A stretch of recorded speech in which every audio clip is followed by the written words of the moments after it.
नमस्कार, India voice पर स्वागत है आपका। मैं हूं आपके साथ प्रियंका मिश्रा। लोकसभा चुनाव की गहमागहमी के बीच यूपी के सीएम योगी आदित्यनाथ के पूर्व प्रधानमंत्री मनमोहन सिंह के द्वारा दिए गए बयान के बाद तूफान खड़ा हो गया है, जिसके बाद बीजेपी और कांग्रेस दोनों ही एक दूसरे पर आरोप प्रत्यारोप की बौछार कर रही हैं। जहां बीजेपी लगातार चुनावी सभाओं में कांग्रेस को उसका इतिहास याद दिला रही है, तो वहीं कांग्रेस भी पीएम मोदी के राजस्थान में दिए गए बयान पर सवाल उठा रही है। अब देखना यह है कि लोकसभा चुनाव की जंग के बीच चल रहे आरोपों के तीर में जीत किसकी होती है और हार किसकी। तो आज बात होगी सियासी गलियारों में बवंडर खड़ा करते हालिया बयानों पर, लेकिन उससे पहले आप देखिए ये रिपोर्ट।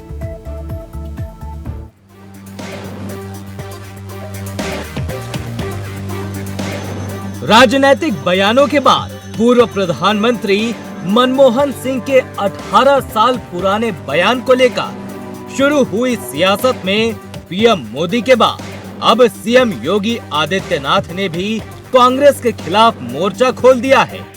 गोरखपुर में सीएम योगी ने कांग्रेस पर देश को हिंदू मुसलमान अल्पसंख्यक बहुसंख्यक के नाम पर बांटने की कोशिश का आरोप लगाया।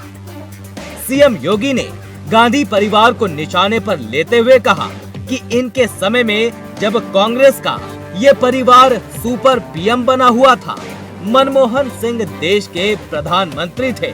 उन्होंने किसके इशारे पर कहा था कि देश के संसाधनों पर पहला अधिकार मुसलमानों का है। इतने लोग अगर कांग्रेस के कुशासन के कारण देश के अंदर वंचित थे, तो इसका दोषी कोई और नहीं, कांग्रेस और उसके साथ के सहयोगी हैं, उसके पार्टनर हैं, जिन्होंने देश की जनता जनार्दन को बदहाल रखा, नारा देते रहे। और इनके समय में जब कांग्रेस का ये परिवार सुपर पीएम बना हुआ था, डॉक्टर मनमोहन सिंह जी देश के प्रधानमंत्री थे, उन्होंने किसके इशारे पर कहा था कि देश के संसाधनों पर पहला अधिकार मुसलमानों का है।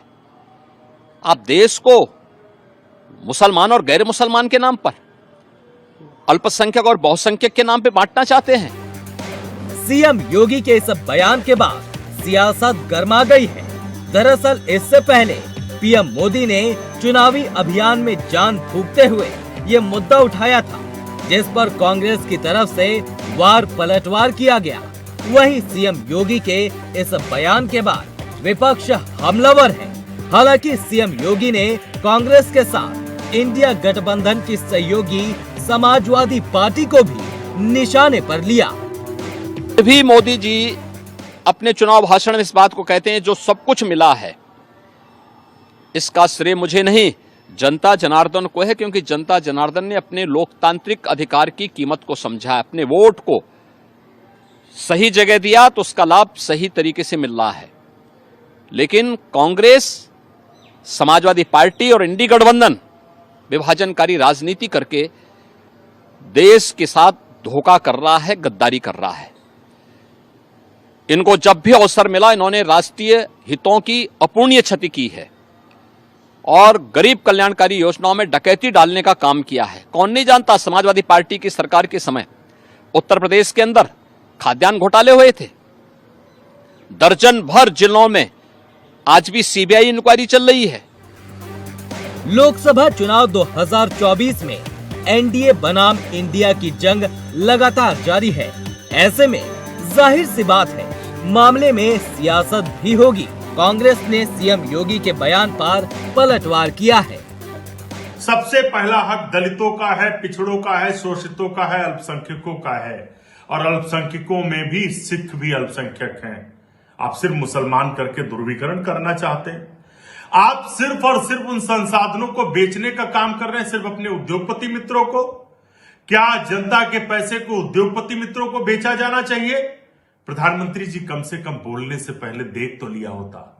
हार के डर में हताशा ठीक है, हताश होता है हर कोई, लेकिन इतना गिरना उचित नहीं है। चुनाव आते जाते रहेंगे, लेकिन ये देश और समाज बना रहेगा, इससे इस देश की ताकत बनी रहेगी। 24 की लड़ाई में मंगल सूत्र से लेकर मछली तक आ चुकी है और मनमोहन सिंह के बयान से दोनों ही तरफ सियासत को भुनाने की कोशिश हो रही है, लेकिन इस चुनाव में पीएम मोदी और सीएम योगी के पूर्व प्रधानमंत्री मनमोहन सिंह के बयान को लेकर कटाक्ष ने कांग्रेस को जरूर बैकफुट पर ला दिया है। Bureau report, India voice.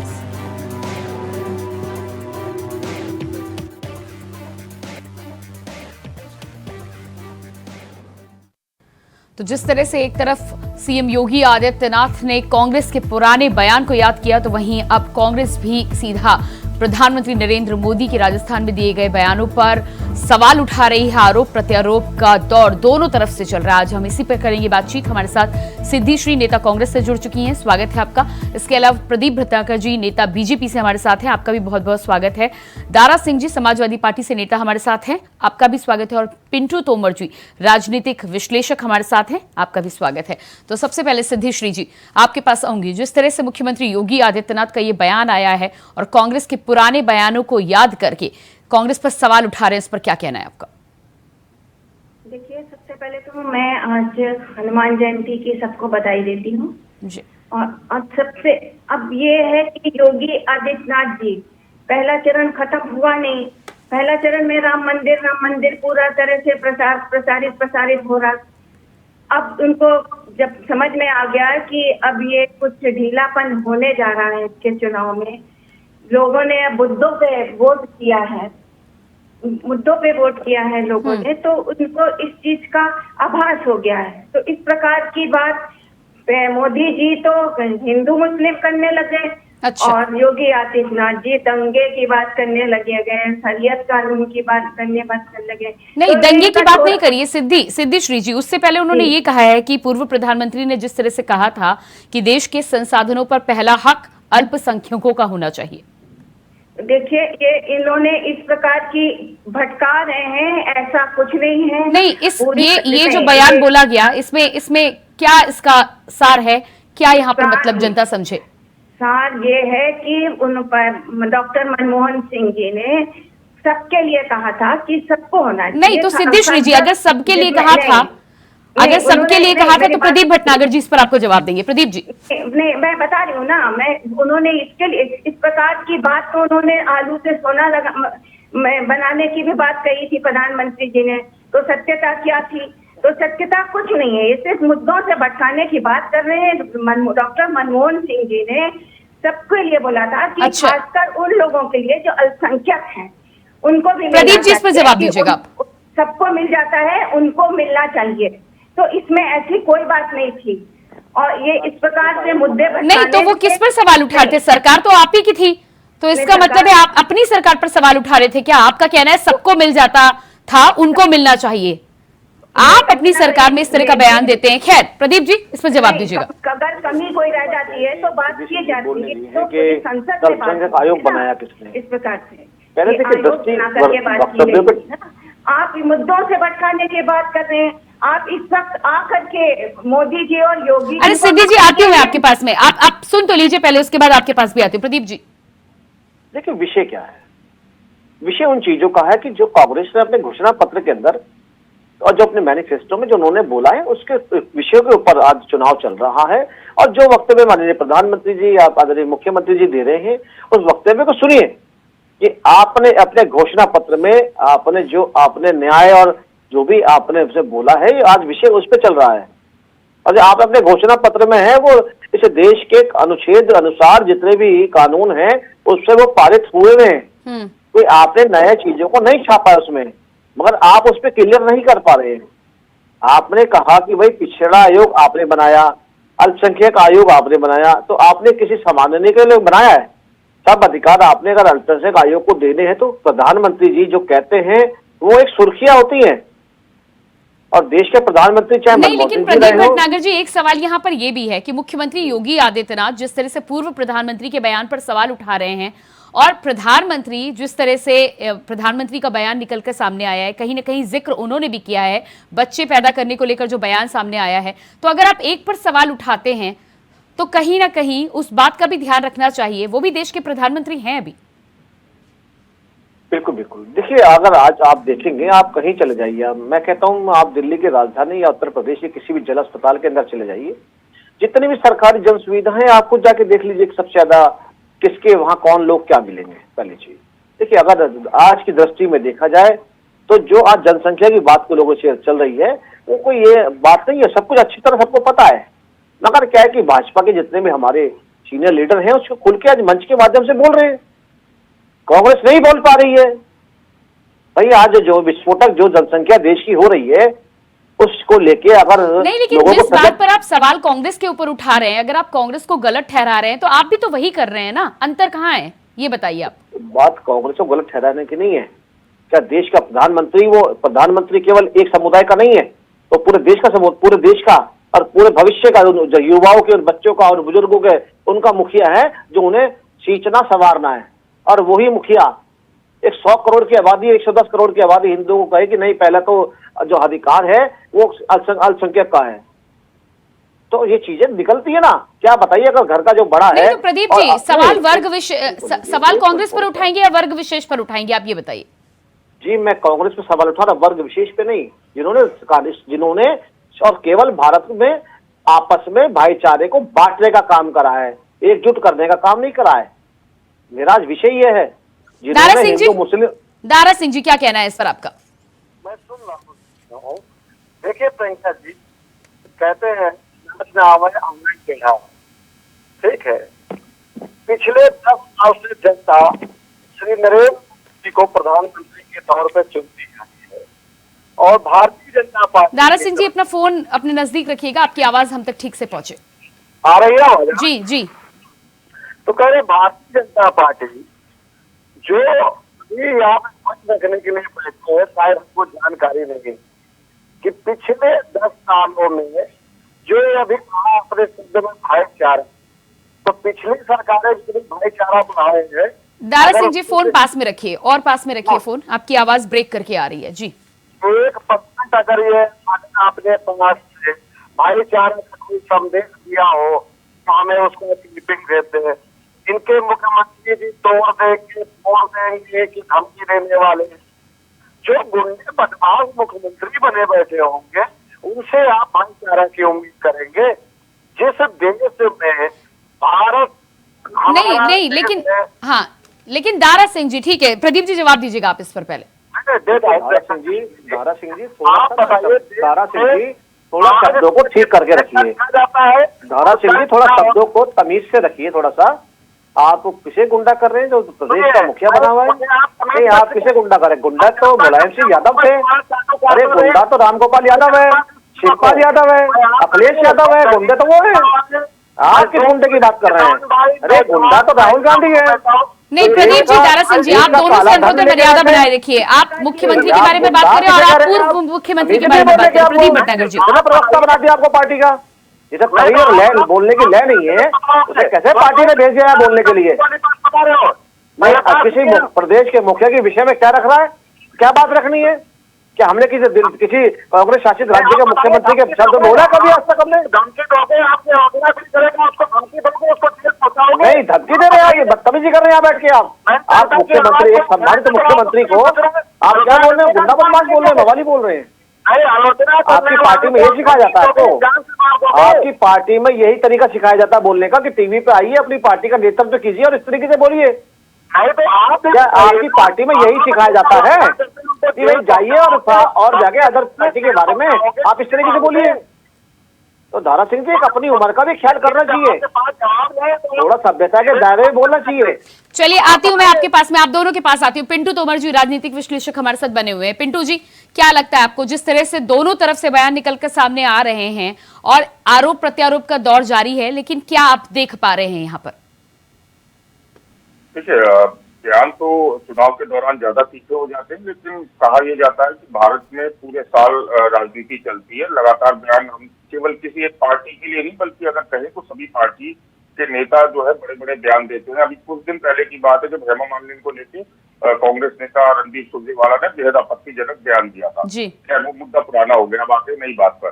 गौर करना होगा कि जो भारतीय जनता पार्टी का रुख है वो हमेशा आक्रामक होता है। यहाँ सपा के प्रवक्ता है, तो उदाहरण हम उत्तर प्रदेश का ले लेते हैं कि 2012 से 17 के बीच जब समाजवादी पार्टी की सरकार थी तो बीजेपी किस तरीके से उत्तर प्रदेश में आक्रामक रहती थी। या 2014 से पहले पूरे देश में कांग्रेस के खिलाफ किस तरीके से आक्रामक रहती थी। 2017 के बाद से जब से भारतीय जनता पार्टी की सरकार आई है उत्तर प्रदेश में, तो कांग्रेस और सपा के जो लोग हैं वो ये बता दें, उंगलियों पे भी नहीं गिने जा सकते जिन्होंने सरकार के खिलाफ इन्होंने धरने प्रदर्शन किए हुए हैं, यानी आक्रामकता बिल्कुल नहीं है। तो प्रधानमंत्री मोदी या योगी आदित्यनाथ या आसाम के मुख्यमंत्री हेमंत बिस्वा शर्मा, ये तीनों ही आक्रामक रुख के लिए जाने जाते हैं और जनता इसको पसंद करती है। यही कारण है कि चुनाव के दौरान तीनों आक्रामक हुए हैं। नहीं, लेकिन पिंटू जी, यहाँ पर जिस तरह से मुख्यमंत्री योगी आदित्यनाथ जी पूर्व प्रधानमंत्री मनमोहन सिंह का बयान याद कराते हुए नजर आए हैं, लेकिन प्रधानमंत्री के बयान को, हालिया बयानों को यदि हम बात कर लें तो कहीं ना कहीं अगर उस बयान का यहाँ जिक्र किया जा रहा है तो ताजा बयान जो राजस्थान से निकलकर सामने आ रहे हैं उनसे बचना चाहिए या नहीं? देखिए, निश्चित रूप से बात है कि 2006 में प्रधानमंत्री मनमोहन सिंह ने ये बयान दिया था। उसके बाद गंगा जमुना में पानी बहुत बह चुका है। इतने पुराने बयान को इस वक्त कनेक्ट करने का सिर्फ एक अर्थ है, जो घोषणा पत्र है। आपको याद होगा जब कांग्रेस ने अपना घोषणा पत्र, जिसको न्याय पत्र नाम दिया था, तब भी भारतीय जनता पार्टी ने आरोप लगाया था कि ये मुस्लिम लीग से प्रेरित है। यही कारण है कि प्रथम चरण में जो कम वोट प्रतिशत हुआ है, इससे कहीं ना कहीं भारतीय जनता पार्टी थोड़े सा सत्ते में है, सदमे में है। उसे इतने कम वोट प्रतिशत की उम्मीद नहीं थी। तो लोगों को लाने के लिए एक रणनीति हो सकती है भारतीय जनता पार्टी की। जो 2006 का प्रधानमंत्री ने मनमोहन सिंह का बयान था, उसको इस वक्त कांग्रेस के घोषणा पत्र से जोड़कर प्रदीप जी, किया है। इस पर जवाब दीजिए आप। देखिए, पार्टी की अगर, जैसे मैं समझ रहा हूँ ठाकुर साहब बोल रहे हैं कि चुनाव प्रतिक्रिया को, लेकिन हम बड़े आश्वस्त हैं। जो वोटिंग तो हुई है वो हमारे हित में है और पहले चरण को लेकर बड़ा स्वस्थ है हम लोग, ऐसी कोई वो नहीं है। बाकी अगले जो चुनाव के चरण आ रहे हैं उसकी मजबूती से अपनी बातों को मंच के रखने के माध्यम से आपका आकलन है बिल्कुल, और वो आपका आकलन सर्वोपरि है। आपके आकलन को मैं कैसे नकार सकता हूँ? आप विश्लेषक हैं। रही चीजें, देखिए कांग्रेस ने 5 न्याय की बात करी है। ये हिस्सेदारी की बात करें, हिस्सेदारी न्याय, ये कौन सी हिस्सेदारी की बात कर रहे हैं? वो हिस्सेदारी को जो अल्पसंख्यकों को देनी है, देश के 140 करोड़ जनता की बात नहीं करेंगे। नहीं, लेकिन प्रदीप जी, अभी पिछले चुनाव तक तो आप सबका साथ सबका विकास की बात करते थे, तो अब हम फिर तो आज भी बात करते, सबका साथ सबका विकास सबका विश्वास, आज भी वो बात करते हैं। हम तो ये बात कहना चाहते हैं कि हम तो 140 करोड़ जनता के हित में काम करेंगे, चाहे वो किसी वर्ग का हो। मगर कांग्रेस जो अपने मैनिफेस्टो में देश को तोड़ने का, इस न्याय और धर्म को, भाईचारे को खत्म करने का जो मैनिफेस्टो ला रहा है, मैं उसके ऊपर हिस्सेदारी न्याय की बात कर रहे हैं। किसको हिस्सेदारी देंगे ये बताया, कांग्रेस क्लियर करे, हिस्सेदारी किसको देंगे? ये किसान न्याय की बात कर रहे हैं, किसानों पर गोली चलवाने वाले आज किसान न्याय की बात कर रहे हैं। अरे किसानों आपने क्या दिया? आपने किसान को हरियाणा में, और अभी आपने राजस्थान में लाठी दी, छत्तीसगढ़ में लाठी मारी, आपने दिया क्या? आपने और कह रहे हैं नारी न्याय, धारा 370 का विरोध कर रहे हो, 3 तलाक का विरोध कर रहे हो, नारी की बात करें, नारी न्याय की बात करें। अरे मैं शोभा नहीं देता है आपको, नारी न्याय की बात कर रहे हैं। ये कुछ नहीं, नारी न्याय की बात करें, थोड़ा पता है इसके बारे में। श्रमिक न्याय, अरे भाई श्रमिक न्याय इतने बुरे दिन भारतीय जनता पार्टी के आ गए हैं कि अब वो सिर्फ मंदिर के नाम पर वोट मांग रहे हैं। पिछली बार पुलवामा हमला के नाम पर मांगे थे। तो आप बताइए, भारतीय जनता पार्टी का ये दुर्भाग्य है, समझिए, या इन लोगों की दुर्गति होने वाली है देश में कि इनको वोट ही नहीं मिल रहा है कहीं। और आप बता रहे हैं पूरे देश में इनका पूरा सुपड़ा साफ होने वाला है, पूरी की पूरी सुपड़ा साफ होने वाला है। ये उत्तर प्रदेश के अंदर जवाब दीजिए धारा सिंह जी पहलवान, जवाब दीजिए कि आप कौन से न्याय की बात कर रहे हैं? दारा सिंह जी जवाब दीजिएगा। दारा सिंह जी, कांग्रेस और सपा, इंडिया के अगर घोषणा पत्र की बात की जाए तो जिन कानूनों को आप एक बार फिर से हटाने की यहाँ बात कर रहे हैं, क्या आपको पता भी है आप तमाम कानूनों की यहाँ पर बात करते नजर आ रहे हैं? 3 तलाक कानून को लेकर आपने बात नहीं की, आप कह रहे हैं कि आप कानूनों को हटा देंगे। इसे हटा देने का क्या मतलब हुआ? देखिए, भारतीय जनता पार्टी रिश्ते तोड़ती होगी, समाजवादी नहीं, पार्टी अल्पसंख्यक से जुड़े कानूनों को जो आप हटाने की बात कर रहे हैं उसका क्या मतलब है? उसका मतलब है कि इतने सालों से जो महिलाएं, मुस्लिम महिलाएं परेशान हो रही हैं, उनसे आपका कुछ लेना देना नहीं है? उसको लेकर तो आपने जिक्र नहीं किया। एक बात बताइए, प्रियंका जी, अगर हमें महिलाओं से लेना देना ना होता तो अब 1090 क्यों चालू करवाते? नहीं तो कांग्रेस के घोषणा पत्र की अगर मैं बात करूं, सिद्धि श्री जी बनी आप तमाम कानूनों की बात करती हैं यहाँ पर, लेकिन आपने इस बात को ये नहीं कहा है कि तीन तलाक का कानून आप बने रहने देंगे। आप तो कह रहे कानून को वापस ले लेंगे, क्या मतलब है? आप समझा दें सिद्धि श्री जी। जी, देखिए 140 करोड़ परिवार हैं, सबका साथ सबके विकास की बात करी है प्रधानमंत्री जी ने, तो आज ये इस प्रकार की बातें तीन क्यों उठ तलाक का रही हैं? कानून वापस लेने से किसका विकास होगा, आप मुझे ये बता दें। देखिए कि विकास तो बहुत लोगों का हो जाएगा। एक तरफ आप महिला आरक्षण बिल्कुल भी का समर्थन विकास करने की तो- बात करती हैं, दूसरी तरफ बिल्कुल, आपने अपने घोषणा हम पत्र में नारी- 3 हम- तलाक को लेकर कोई अलग से एग्जम्पशन नहीं रखा। आपने बोला है नहीं, सभी हमने कानूनों को नारी वापस न्याय लिया की। जाएगा। हाँ, तो हमने जो कहा है, जो जैसी परिस्थितियां होंगी हम वो काम करने जाएंगे। नहीं, परिस्थितियों का क्या मतलब है सिद्धि श्री? इसका मतलब आप कहना चाह रही हैं कि आप 3 नहीं। तलाक कानून को हटा देंगे, जैसा था वैसे ही वापस लाएंगे, इसका क्या मतलब हुआ? आप बताइए। ऐसे तो बहुत से कानून हैं, ऐसे तो बहुत से कानून हैं जो विपक्ष को बिल्कुल नहीं तो आप खुलकर बोलिए ना, आप खुलकर बोलिए ना कि आप 3 तलाक के कानून को वापस लेना चाहते हैं। नारी न्याय की में हम सबको उनको हिस्सेदारी देने की बात कर रहे हैं। ऐसे हिस्सेदारी उनको देंगे आप? बिल्कुल देंगे। हम सबसे पहले तो उनकी गरीबी दूर करेंगे, जिस प्रकार से अरे हमने सिद्धि श्री जी, गरीबी कभी हटाओ का धरातल नारा पर दिया उतर के था। आप देखिए कि क्या वाकई धरातल मुस्लिम पे महिलाएं बात चाहती कर भी रहे हैं? प्रदीप भटनागर जी जवाब दीजिएगा आप इस पर। बिल्कुल, देखिए जो जिस प्रकार के आज हालात कर दिए गए हैं, उसी के भेंट इस प्रकार की आवाजें निकल रही हैं, बातें हो रही हैं। पिंटू तोमर जी, क्या लगता है आपको? मुद्दों की बात हो ही नहीं सिद्धि श्री रही है। कह रही है कि हालात के मुद्दों की आधार पर बात फैसला नहीं लिया है। जाएगा। इसका मतलब है कि ये इस बात से इनकार नहीं कर रही हैं कि कल को 3 तलाक कानून भी हटाया जा सकता है। समाजवादी पार्टी के जिस तरीके मैंने से अभी घोषणा ऐसा पत्र आया कुछ है, नहीं कहा। इतनी मीटिंग हुई थी सीटें नहीं तो आप खंडन भी नहीं कर रहे हैं ना, आपके लेकर। घोषणा पत्र में खंडन है ना, आप खंडन कर रही हैं। घोषणा पत्र में जितना दिया गया है हम उसी के घोषणा पत्र से यही समझ आता है सिद्धि श्री जी, आपके घोषणा पत्र से यही समझ आ रहा है। आपने जिस तरह से कहा है कि पर्सनल कानून लागू किए जाएंगे, इसका मतलब है कि जैसा था वैसा, जैसा पहले था वैसे होगा। न्याय दिलाने के लिए अधिकार में प्रदीप भटनागर जी, आपका जवाब। उसके उस हिसाब देखिए, से मैं कांग्रेस के घोषणा पत्र देखिए, हर घोषणा पत्र में आप कभी भी देश हित इनका मिलेगा ही नहीं कभी किसी घोषणा पत्र के अंदर। अगर देश के हिंदुओं को सीए का कानून मिल रहा है तो इनको विरोध है इनका। इसके आपने क्लियर कहा है, इन्होंने राहुल गांधी और स्पष्ट अपने मंचों से कह चुके हैं कि भाई जितने भी कानून आए हैं देश के हित के लिए, जो प्रधानमंत्री जी लाए हैं, वो सब हम खत्म करेंगे। सिद्धि श्री जी, जवाब दीजिएगा। जम्मू कश्मीर में पाकिस्तान का आप तो निर्माण समानता करेंगे। की बात करें तो फिर यूसीसी में क्या जम्मू आपत्ति कश्मीर है में आपको? पाकिस्तान का निर्माण करेंगे, कहते हैं अरुणाचल प्रदेश हम चाइना को दे देंगे। कांग्रेस की मंशा ये है। सिद्धि श्री जी जवाब दीजिएगा। जब आप समानता की बात कर रहे हैं, मान लें समानता की बात है, तो यूसीसी में क्या आपत्ति है आपको? आप बताइए। चाइना को देना चाहती है कांग्रेस। चाइना में ना कोई आया है ना घुसा है। कहता ना ये लोग कश्मीर को पाकिस्तान को देना चाहते हैं, 70 खत्म करना चाहते हैं। प्रियंका जी, ये बताते क्यों नहीं है कि अपने राज्य के अंदर ये नौकरियां क्यों नहीं दे रहे? महिलाओं की अपने राज्यों में नौकरियां खाली पड़ी है, वैकेंसी खाली पड़ी, सरकार इसमें क्यों नहीं दे रही? हमने ये बात करी है कि उनको हर तरह का न्याय दिलाएंगे। अरे तो आप कैसे न्याय दिलाएंगे जब आप इस बात को खुलकर नहीं स्वीकार कर रहे हैं कि आप 3 तलाक कानून को जैसा है वैसा बना रहने देंगे? आप तो कह रहे हैं सभी कानून वापस लेंगे, सभी में तो फिर सभी आते हैं ना। सिद्धि जी, सभी में सभी आते हैं। एक महिला होकर आप इस तरह की बात कर रहे हैं, मुझे इस बात, मुझे आपसे उम्मीद नहीं है कम से कम। पिंटू जी, जब महिला बिल पास करा गया पार्लियामेंट के अंदर, पिंटू जी, क्या लगता है आपको, क्या कहीं क्लियर लिखा है कांग्रेस के घोषणा पत्र में कि 3 तलाक से छेड़छाड़ नहीं करेंगे, 3 तलाक कानून से? देखिए, कांग्रेस और सपा के घोषणा पत्र से तो जो उत्तर प्रदेश की हमारी माता बहनें हैं वो बहुत परेशान है, क्योंकि कांग्रेस ने लिखा है कि वो हर साल 1 लाख रुपए देंगे, समाजवादी पार्टी कह रही है 36,000 रुपए देंगे। वो ये भ्रमित है कि 1,36,000 मिलेगा या 1 लाख मिलेगा या 36,000 मिलेगा। जब इन दोनों पार्टियों ने इतना गठबंधन किया था और सीटों को लेकर कई मीटिंग की होगी, तो एक मीटिंग कम से कम घोषणा पत्र को लेकर कर लेते, उससे क्लियर हो जाता। दूसरी बात, आपको याद होगा राजीव गांधी के साहब आने का सुप्रीम कोर्ट का नहीं फैसला तो क्या देंगे सिद्धि जी? 1 लाख देंगे, 36,000 देंगे या 1,36,000 देंगे? पैसा कहाँ से लाके देंगे?